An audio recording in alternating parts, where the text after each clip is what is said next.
semut itu dipimpin bukan oleh raja, tapi ratu perempuan.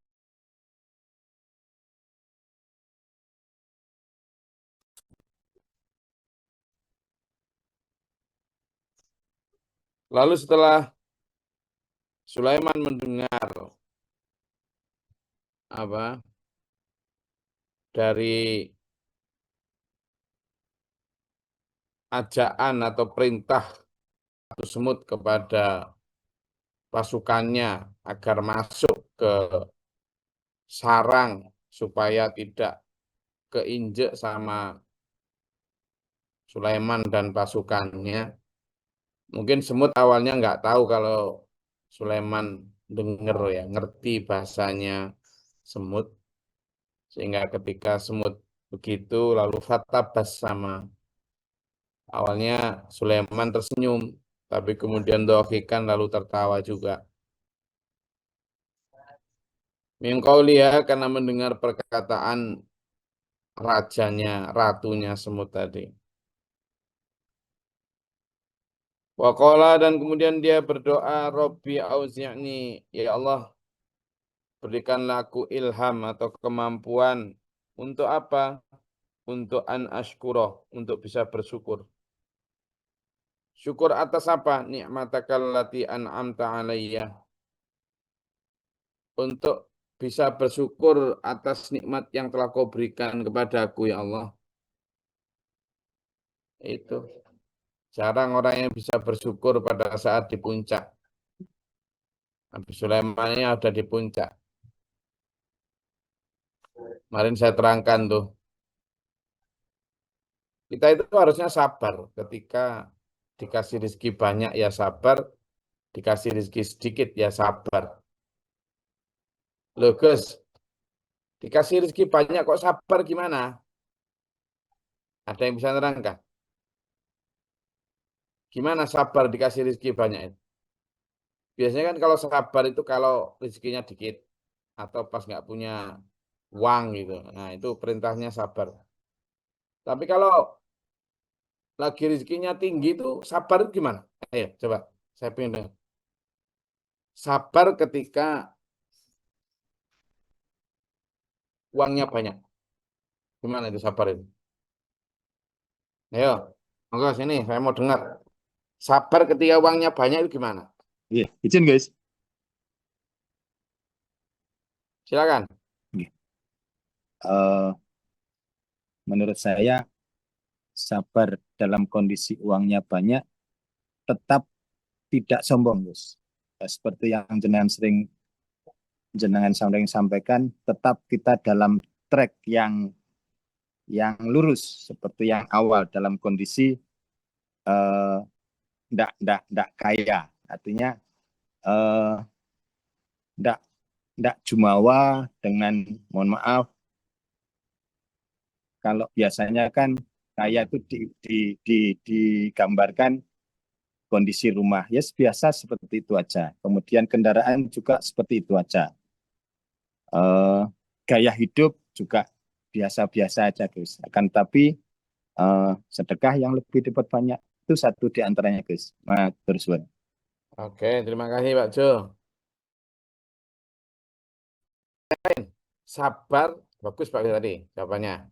Mungkin ada sudut pandang yang berbeda. Gimana sih bisa sabar ketika uangnya banyak, ketika kondisi di puncak lah? Gimana sabar itu? Coba lagi yang punya pendapat. Silakan. Assalamualaikum. Mungkin nggak jauh berbeda sih, Gus. Mungkin tidak menghambur-hamburkan uang itu dengan kesia-siaan, ya dengan membeli, menggunakan sesuatu yang tidak memberikan manfaat keberkahan buat dirinya dan keluarganya. Mungkin itu, Gus. Ya. Oke, oke. Silakan, ada lagi? Gimana kok sabar disuruh ketika punya, ketika berlebih, ketika diberkahi dengan segala limpahan kenikmatan itu. Sabar itu seperti apa? Tadi Pak Jo, Mbak Anissa sudah. Ada lagi? Silakan. Izin Gus. Hmm. Biasanya orang kalau dikasih kelebihan atau hartanya banyak itu suka menyepelekan orang dan meremehkan orang Gus. Setidaknya bisa mencegah hal itu. Terima kasih Gus. Oke. Ada lagi? Mungkin ada yang punya pengalaman itu. Silakan Pak Izin Yono. Gus. Ya, Bismillahirrahmanirrahim. Jadi biasanya kalau banyak kenikmatan itu justru malah banyak pula keinginan. Misalnya kayak banyak uang, itu mesti rencana keinginannya lebih banyak. Gitu. Di orang banyak lengah karena banyaknya kenikmatan. Nah, tetapi sabar di sini adalah mensyukuri kenikmatan.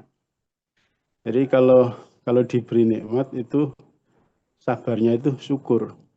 Kalau diberi kesempitan, sabarnya itu ikhlas, ridho atas kesempitan yang diberikan. Insya Allah mengatakan Gus. Oke. Kalau diberi kenikmatan, sabarnya syukur. Kalau diberi kesulitan, sabarnya ikhlas. Bagus. Oke. Ada lagi? Nah, kan jadi banyak sudut pandang nih. Bagus nih. Ada lagi? Ya Gus, permisi Gus. Ya kan? Ya, jadi walaupun diberi banyak rezeki, banyak harta, harus tetap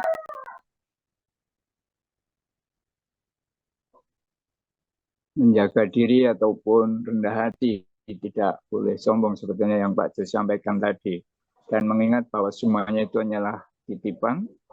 Kemudian kita itu harus sadar bahwa apapun yang kita miliki di dunia ini hanya sebagaimana kita sering menjenengan menyampaikan seperti hanya orang yang menjaga gudang ataupun penjaga parkir saja. Tentunya kalau tidak betul-betul dimanfaatkan, semuanya ya akan kembali kepada yang punya. Itu Gus, terima kasih. Oke, terima kasih. Oke, jadi semua saya rasa benar ya. Saya rasa semua jawaban tadi menggambarkan. Simpelnya begini aja.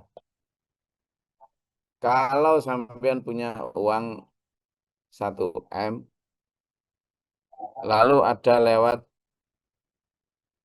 dan ini uang nganggur nih, ada Hyundai Palisade ditawarin, baru dengan segala diskonnya. Hyundai Palisade harganya, dan itu lagi inilah lagi on lah. Hyundai Palisade harganya kan ya sekitar 1 M-an. Yang paling mahal itu kan yang tipe Palisade Hybrid Kaligrafi AWD. Nah, udah pernah dengar belum? Itu bagus, harganya hampir 1,4 tuh. Oke. Nah, yang Palisade yang paling murah harganya 950 juta, hampir 1 M juga. Yang Palisade 2,2 Automatic Prime yang diesel tuh. Nah, punya uang nih 1 miliar atau 1,4, 1,5 miliar punya, nganggur. Nah, ketika ditawarin itu ya keren, ya enak, ya nyaman, ya bangga dan sebagainya. Sabar, padahal untuk wow, karena di rumah juga sudah ada mobil. Maka sabar ketika dapat kenikmatan adalah dia menahan diri untuk tidak memperturutkan keinginan hanya sekedar biar dipandang wow. Dia cukup puas dengan apa yang ada di rumah, dan kemudian dia menggunakan apa yang Allah berikan itu untuk bersyukur. Gimana bersyukur ketika punya kenikmatan? Ya fa'amma bini'mati rabbika fahadith. Maka ketika mendapat kenikmatan itu fahadith, berbagi. Lalu dikirimkan ke akhirat. Itu namanya wanahan nafsa anil hawa. Menahan diri. Sabar. Untuk nanti saja. Nah, sebaliknya. Ketika ada palisade lewat. Atau ditawarin. Tapi di kantong cuma 100.000. Punyanya 100.000. Lalu tidak beli. Padahal pengen. Ini bukan sabar namanya. Longso. Namanya apa? Nelongso. Jadi beda itu. Pengen banget. Kali saja harganya 1 miliar. Tapi duit di dompet cuma 100.000. Ini namanya sabar apa? Ngelongso. Ini namanya ngelongso. Jadi itu tadi. Makanya Nabi Sulaiman berdoanya adalah, ya Allah, auzi'ni, berikanlah kepadaku ini ilham atau ilmu atau kemampuan untuk apa? An ashkuro, untuk bisa bersyukur. Dulur, syukur ini ya dulur ya, itu menjadi kunci utama dulur. Ketika kita menghadapi dunia yang seperti ini. Kenapa? Ada satu ayat dulu yang menyatakan bahwa ternyata setan itu dulu ketika diusir dari surga, satu di antara sumpahnya adalah bahwa engkau tidak akan mendapati hambamu yang bersyukur kecuali sedikit. Jadi sumpahnya setan itu adalah bagaimana membuat manusia tidak bersyukur. Gitu. Sumpahnya setan itu. Bagaimana supaya manusia tidak bersyukur. Itu sudah sumpahnya setan. Dan kenapa? Ternyata benar manusia sedikit sekali yang bersyukur.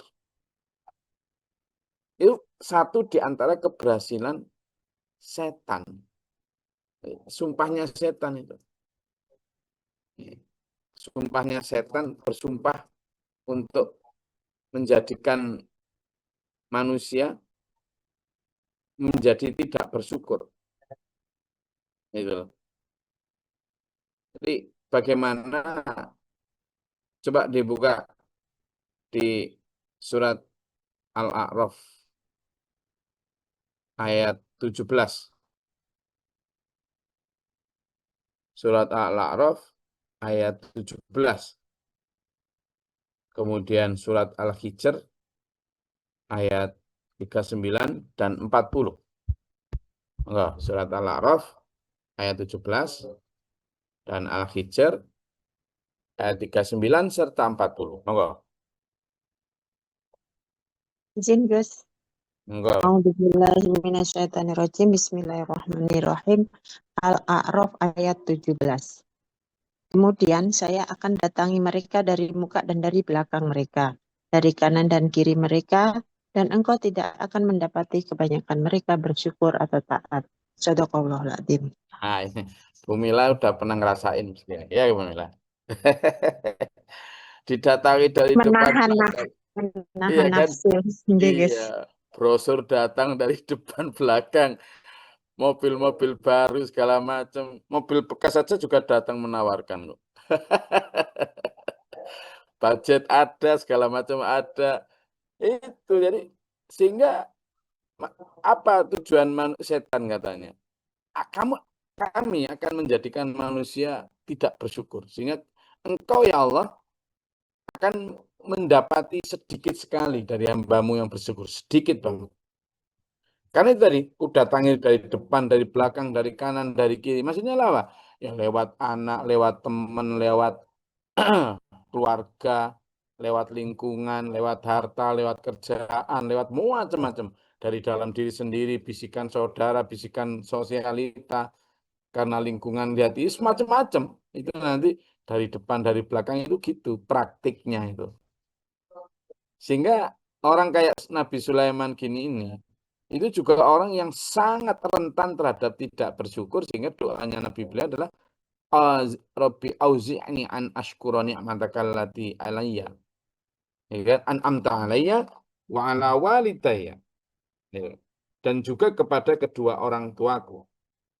Allati an'amta alayya, yang telah Engkau berikan kepada aku ya Allah nikmat itu. Ala walidayya, dan kepada orang tuaku. Siapa? Nabi Daud. Dan wa in amala sholihan tardahu, dan juga supaya aku bisa beramal soleh kebajikan yang Engkau ridhoi. Jadi dengan kekuasaannya jadi raja itu, dengan kemampuannya memahami bahasa binatang, dengan diberikan pasukan yang tidak hanya dari manusia tapi juga dari binatang dan jin, diberikan kekayaan supaya bisa bersyukur, karena kalau enggak begitu, gampang banget tergelincir. Dua hal itu terutama, sudah pun diberi kekuasaan, diberi kekayaan lagi.